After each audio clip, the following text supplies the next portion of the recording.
Today, none of the members of the Cayetano bloc have attended this special session. What message does that send to the public?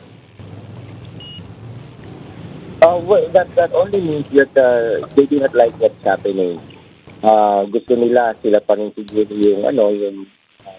well, they think that they're still the majority even though their numbers have continued to be depleted.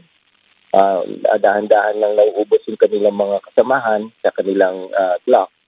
And I think hindi magandang hindi magandang gesture yung kanilang hindi pag-attend sa special session na to.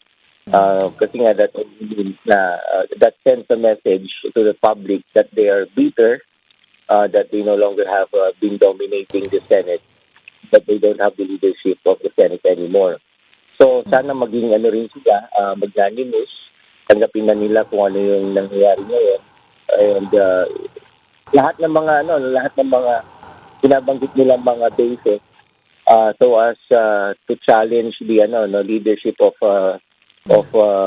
Catherine Gatchalian and the new majority, wala na ho ngayon. In fact, yung mga basis ngayon are the reasons kung bakit formalized na yung pag-upo ni Catherine Gatchalian as Senate President.